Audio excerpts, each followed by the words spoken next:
Hi friends, welcome to the Wild Side. I'm Steve Hall. A few weeks ago, we did a story here about a hike called Birds of the Bicentennial. We had not expected to be back at this park again so soon. But the morning after we finished editing that story, a devastating tornado tore through Tennessee and also destroyed many of the original trees here at Bicentennial Capitol Mall State Park. Rangers responded as they always do from across the state, some experiencing their very first natural disaster. All of a sudden, the sound reminded me just as when an airplane lands and the pilot puts it to reverse engines. It was so loud in the house, I felt my bedroom expanding. And what happened is the tornado was about 150 to 200 feet over our houses, and it touched down 2 blocks behind me.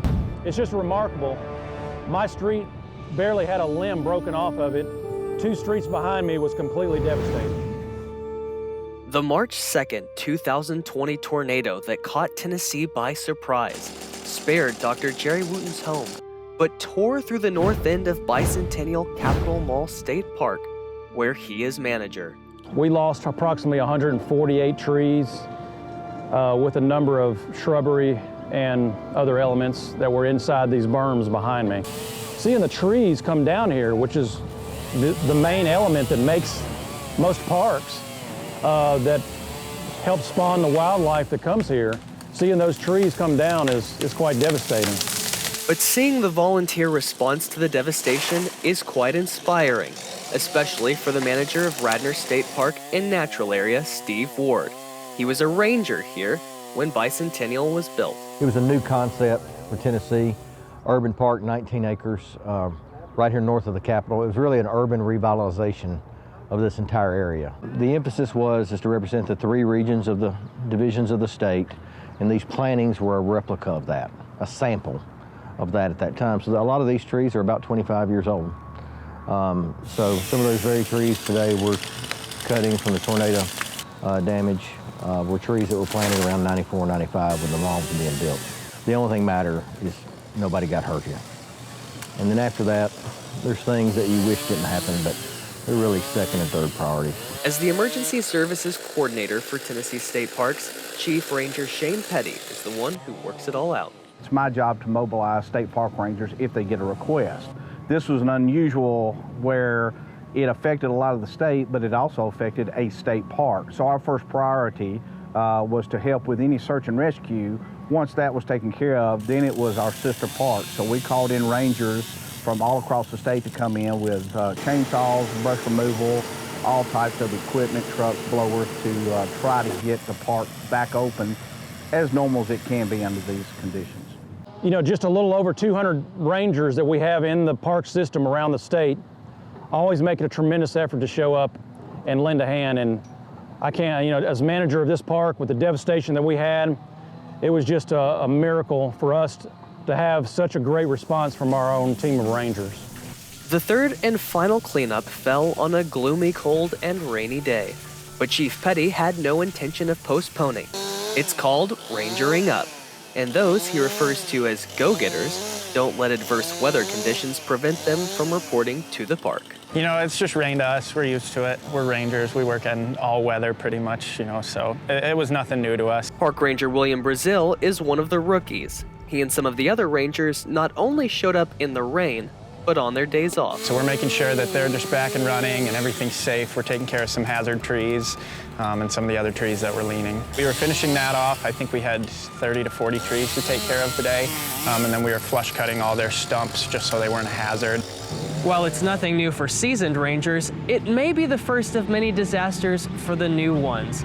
And as public servants of the state, they are in a prime position to be called on at any time. In my tenure as a park manager, this is my 3rd tornado. A lot of us here, especially some of the seasoned rangers and managers, we've worked many of these disasters. I was a ranger here when we had the flood in 2010. This is my 3rd tornado to work from 1998 to 2008, now 2020, and they're always there. They're going to show up from all across the state to help out each other. My bosses were all here, hauling brush. Director of Natural Areas here, our Chief Ranger. So a lot of these rangers and folks that came and helped us and all these volunteers We think that's what state parks and the state of Tennessee is about. It even includes families. Thorin McCoy's husband, Roger, is the director of the Division of Natural Areas. She's a teacher, not a park ranger. You feel so victimized by everything that's going on and powerless, and this was a way to feel powerful, to be a part of the solution and not just wallow in the problem. I am a dragger. I grab things that the sawyers have cut and I drag them to the curb, and that's my job. It's amazing, and it's amazing that 2 of the rangers are here on their days off. They don't even need to be here, but they know that this is important and this is taking the load off of somebody else. So that's important. How can you not do something when other people are volunteering their time? We're the volunteer state. It's a family in Tennessee State Parks, Tennessee Natural Areas, where we help each other. The mall was in need of help at the time, and we responded, and I don't think we would have went any other way. I think for our newer folks, the important lesson there is we're family, and we work together, and the state of Tennessee is better for that. I've seen what a tornado can do, and the way that this city has kind of banded together and helped everybody out it really is incredible. It gives me chills just thinking about it.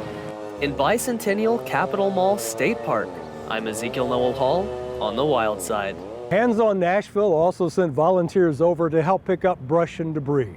And since Nashville was declared a disaster area, federal funding will be available to pay for restoration of the trees, but parks initially will have to find the money to do the work, since that process typically takes up to 3 years. Tennessee's Wild Side, broadcast for nearly 2 decades, was originally created through a vision of the Jackson Foundation. The foundation remains a supportive partner in the mission to educate viewers about wildlife, natural resources, and opportunities for outdoor adventure.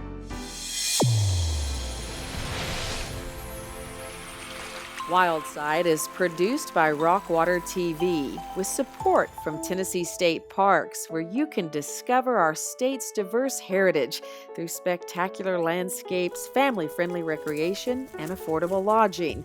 Tennessee State Parks, fun and adventure naturally.